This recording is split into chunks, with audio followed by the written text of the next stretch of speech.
अस्सलाम वालेकुम व्यूअर्स, हमारी इस वीडियो का टॉपिक है the use of relative noun but.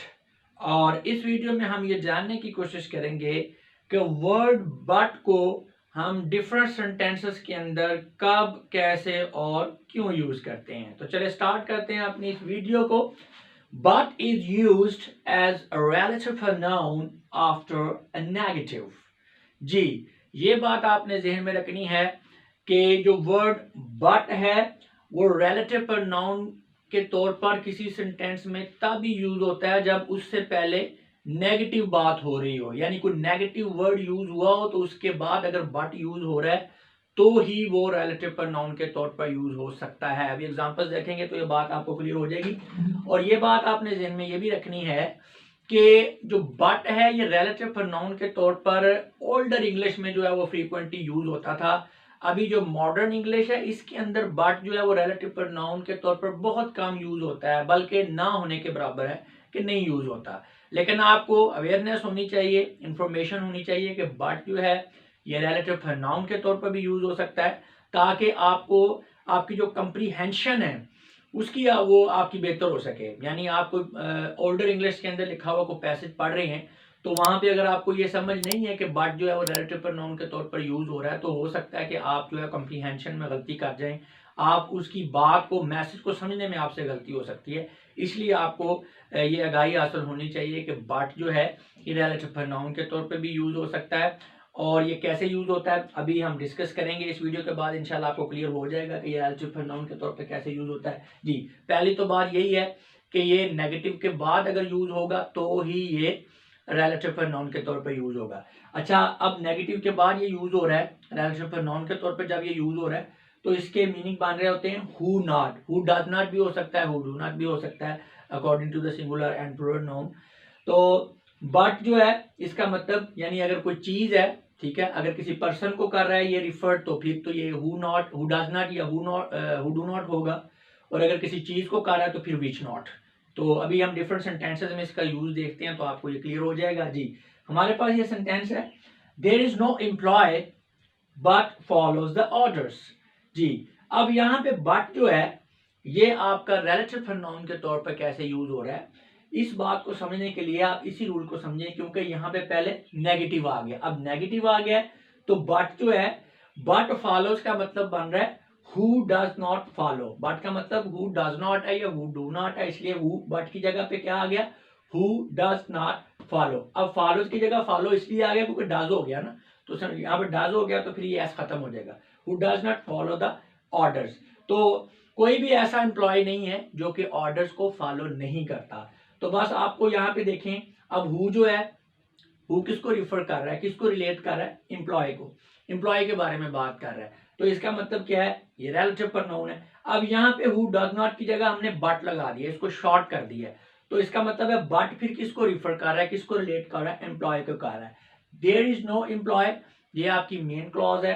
But follows the orders, ये आपकी रिलेटिव क्लॉज है। और चूंकि बट जो है ये रिलेट कर रहा है आपकी रिलेटिव क्लॉज को एम्प्लॉय के साथ, ठीक है, तो इसलिए ये रिलेटिव आपका प्रोनाउन है। और ये ध्यान में रखें कि इस बट की निशानी ये है कि जब ये रिलेटिव प्रोनाउन के तौर पे यूज होता है कि एक तो ये आपका इससे पहले नेगेटिव होगा, यानी जो आपकी मेन क्लॉज है उसमें नेगेटिव बात हो रही होगी, नो लगा होगा, नन लगा होगा, नॉट लगा होगा।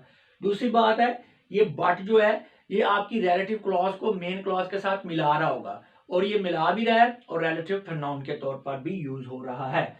नेक्स्ट सेंटेंस देखें, there is no love, there is no life but has some troubles. जी, बिल्कुल ऊपर वाले रूल की तरह। अब यहाँ पे लाइफ की बात हो रही है तो ये पर्सन नहीं है इसलिए विच आ जाएगा। There is no life which has no trouble, ठीक है, तो यहाँ नो आ गया ना, नो आ गया तो फिर ट्रबल्स नहीं होगा, ट्रबल होगा। तो नो के बाद आपको पता है कि यहाँ पे ये सिंगुलर फॉर्म में आ जाएगा नाउन। तो बट हैज सम ट्रबल्स की जो है वो क्या बन गया, विच हैज नो ट्रबल। लेकिन एक्चुअल में ये सेंटेंस तो आपको समझाने के लिए लिखा है ना नीचे वाला, एक्चुअल सेंटेंस तो हमारा ये है। तो आप यही समझ लें कि there is no life which has no trouble. तो विच हैज नो ट्रबल को शॉर्ट फॉर्म में करने के लिए, यानी विच नो की जगह हमने बट लिख दिया, और बाकी जो इसकी स्ट्रक्चर बन रही है ऊपर वाले सेंटेंस की सेंस के मुताबिक बन रही है। तो ये आपने ज़हन में रखना है कि सेंस का आपने ख्याल रखना है कि जो आपकी सेंस बन रही है उसी के मुताबिक ही आपका ये बट वाला जो है वो सेंटेंस बनेगा। अब सेंस जो है आप देखें ना, विच हैज नो ट्रबल, इसकी सेंस के मुताबिक ये बना है बट हैज सम ट्रबल्स। तो बट जो है ये विच नो के जो है मीनिंग दे रहा है। तो अब विच जो है ये किसको रिफर कर रहा है, किसको रिलेट कर रहा है, लाइफ को रिलेट कर रहा है। इसके साथ साथ ये रिलेटिव क्लॉज को मेन क्लॉज के साथ मिला भी रहा है। तो इसका मतलब है विच जो है ये हमारा रिलेटिव प्रोनाउन है। अब विच नो की जगह हमने बट यूज कर दिया है, तो इसका मतलब है बट भी हमारा रिलेटिव प्रोनाउन है, क्योंकि वो ट्रबल्स को, यानी ये जो बात की जा रही है सम ट्रबल्स को रिलेट कर रहा है लाइफ के साथ, ये लाइफ को एक्सप्लेन कर रहा है, लाइफ के बारे में बात कर रहा है। तो लिहाजा बट यहाँ पे रिलेटिव प्रोनाउन के तौर पर यूज हुआ है। नेक्स्ट और एक सेंटेंस देखते हैं, there is no student but knows the importance of hard work. जी, ऐसा कोई भी स्टूडेंट नहीं है जो कि हार्ड वर्क की अहमियत को नहीं जानता। देखिए ना, अब अगर आप लोगों को ये ना पता हो कि बट जो है ये रिलेटिव प्रोनाउन का काम दे रहा है यहाँ पे, और बट का मतलब यहाँ पे हु डज नॉट नो है, बट नोज का मतलब बन रहा है हु डज नॉट नो। तो एक पैसेज को पढ़ते हुए, किसी सेंटेंस को पढ़ते हुए आप उसके मफहूम को गलत समझेंगे, आप मिसअंडरस्टैंड कर देंगे, आपकी कॉम्प्रीहेंशन जो है वो खराब हो जाएगी। तो इसलिए ये आपको इंफॉर्मेशन होनी चाहिए कि बट नोज का मतलब है हु डज नॉट नो। तो there is no student who does not know the importance of hard work. हाँ जी, अब बट नोज आपका हु डज नॉट नो बन गया, बाकी वैसे का वैसे ही है। अब इसका मतलब ये है कि अब हु जो है ये किसको रिफर कर रहा है, किसको रिलेट कर रहा है, स्टूडेंट को रिलेट कर रहा है, और ये आपकी रिलेटिव क्लॉज है, who does not know the importance of hard work. और ये जो हु है आपका ये जो है स्टूडेंट की तरफ कर रहा है रिलेट, तो इसलिए आपका रिलेटिव प्रोनाउन है। अब हु डज नॉट नो की जगह पे हमने बट नोज लिख दिया है। बट जो है अब क्या कर रहा है, अब ये रिलेटिव क्लॉज को आपकी मेन क्लॉज के साथ मिला भी रहा है, और ये आपका रिफर भी कर रहा है, रिलेट भी कर रहा है स्टूडेंट को। तो लिहाजा यहाँ पर बट जो है ये रिलेटिव प्रोनाउन के तौर पर यूज हुआ है।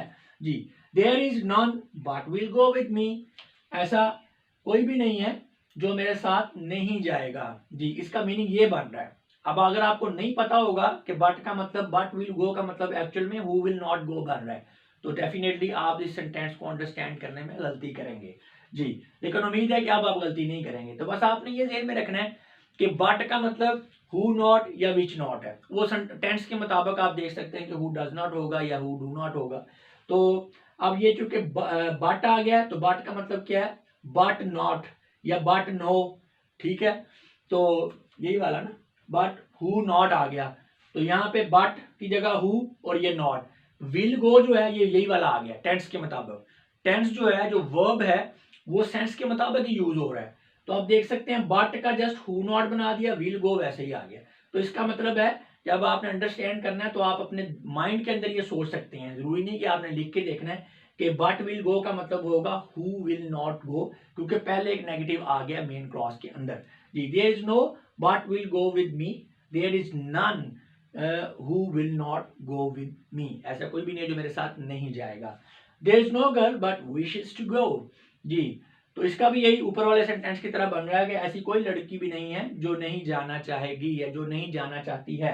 तो अब यहाँ पे बट क्या है, बट का मतलब क्या बन गया, क्योंकि नो गर्ल एक लड़की की बात की जा रही है, ये सिंगुलर नाउन है, तो इसके मुताबिक फिर जो है ये इसमें वर्ब आएगा। अब हु डू नॉट नहीं करेंगे, हु डज नॉट करेंगे, who does not wish to go, ठीक है। अब विशेस का विश इसलिए बन गया क्योंकि डज आ गया पहले, और अगर यहाँ पे गर्ल्स होता देयर, फिर ये होना था there are no girls but wish to go, ठीक है ना। तो इसी तरह यहाँ पे भी आ जाना था there are no girls who do not wish to go, who do not wish to go. तो ये ध्यान में रखना है कि बट का मतलब हु नॉट है या विच नॉट है। टेंस के मुताबिक डज नॉट हो सकता है, डू नॉट हो सकता है, या ये जो आपके विल नॉट लग गया किसी जगह पे तो वो वर्ब के मुताबिक है, यानी जो आपका मेन क्लॉज के अंदर आपका जो नाउन यूज हो रहा है उसकी फॉर्म के मुताबिक या सेंटेंस की सेंस के मुताबिक आपने वर्ब यूज करना है। ये सेंटेंस आपने बनाना नहीं है, इसको कन्वर्ट नहीं करना। ये जस्ट आपको समझाने के लिए मैंने बताया कि आप अपने माइंड के अंदर ये स्ट्रक्चर जो है उसको इमेजिन कर सकते हैं कि इसका मीनिंग ये बन रहा है, इससे आपकी कॉम्प्रीहेंशन बेहतर हो जाएगी। तो ये यूज तो बहुत कम होता है आजकल की इंग्लिश में, ओल्डर इंग्लिश में यूज होता है। तो बाज़ औक़ात किसी एग्जाम के अंदर आपको ये लिखे हुए सेंटेंसेस बट फॉर्म में आ सकते हैं, तो इसलिए आपको पता होगा, तो आप गलती नहीं करेंगे सेंटेंसेस को अंडरस्टैंड करने में। जी व्यूअर्स, ये तो था बट के बारे में कि कैसे ये रिलेटिव प्रोनाउन के तौर पे यूज होता है। अब आखिर में थोड़ी सी एक्स्ट्रा इन्फॉर्मेशन मैं इस लेक्चर से हट के आपको ये देना चाहता हूँ कि अभी हम स्टडी कर रहे हैं parts of speech. Parts of speech में हम सेकंड पार्ट ऑफ स्पीच पढ़ रहे हैं, प्रोनाउन। प्रोनाउन की डिफरेंट काइंड्स को इस वक्त हम स्टडी कर रहे हैं। अब प्रोनाउन की डिफरेंट काइंड में हमने पहले पर्सनल प्रोनाउन पढ़ा, फिर रिफ्लेक्सिव प्रोनाउन पढ़ा, अभी हमारा चल रहा है रिलेटिव प्रोनाउन। पर्सनल प्रोनाउन के बाद रिलेटिव प्रोनाउन, प्रोनाउन सीरीज का एक ऐसा टॉपिक है जो कि थोड़ा कॉम्प्लेक्स भी है, बड़ा भी है, थोड़ा कंसेप्चुअल भी है पर्सनल प्रोनाउन की तरह। मैं अक्सर ही कहता होता हूँ कि स्टूडेंट्स को पर्सनल प्रोनाउन और रिलेटिव प्रोनाउन का यूज ठीक तरह से करना आ गया तो समझ लें उनको इंग्लिश में लिखना, पढ़ना और बोलना आ गया। ये इतना इंपॉर्टेंट है और ये काफ़ी बड़ा टॉपिक है। एक वीडियो में इसको कंप्लीट नहीं किया जा सकता, कवर नहीं किया जा सकता।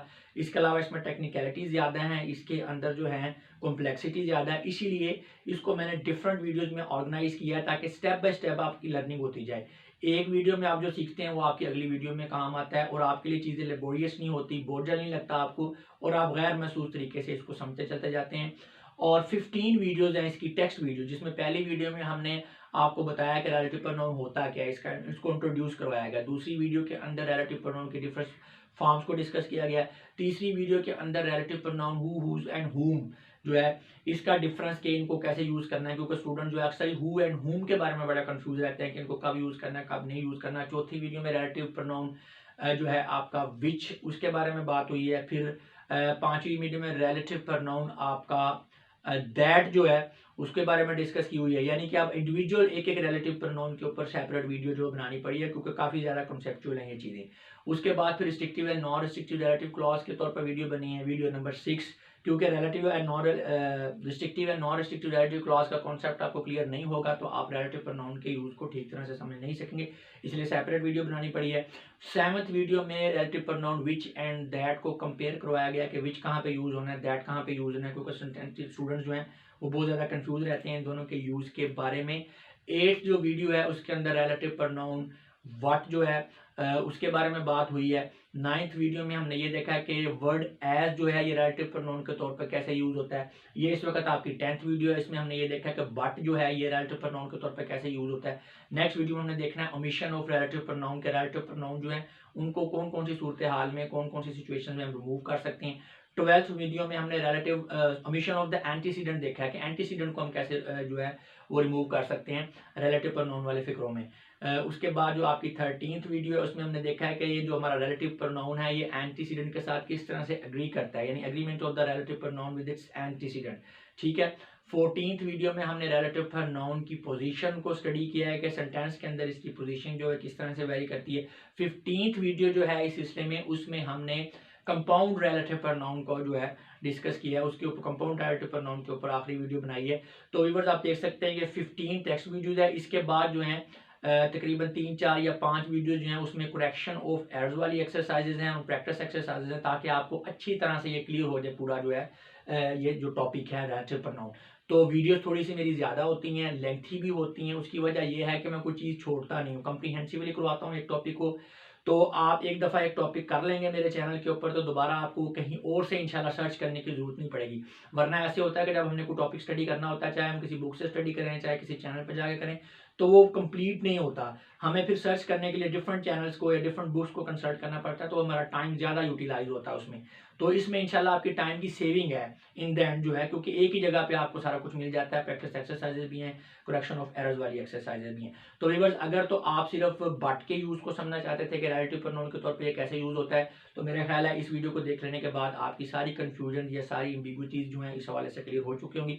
और अगर आप रिलेटिव प्रोनाउन को समझना चाहते हैं तो फिर आपको इस सिलसिले में रिलेटिव प्रोनाउन की ये तमाम 15 से 20 जो वीडियोज़ हैं इनको देखना पड़ेगा। लेकिन इनको देख लेने के बाद इंशाल्लाह आप एक्सपर्ट हो जाएंगे इसको यूज़ करने में, लेकिन काफ़ी ज़्यादा प्रैक्टिस करने के बाद, प्रैक्टिस तो आपको करनी पड़ेगी साथ में। तो अब मैं आप लोगों से इजाज़त चाहूँगा। आपकी इस बातों का बहुत बहुत शुक्रिया। अपना बहुत सा ख्याल रखिएगा। खुदा हाफिज़।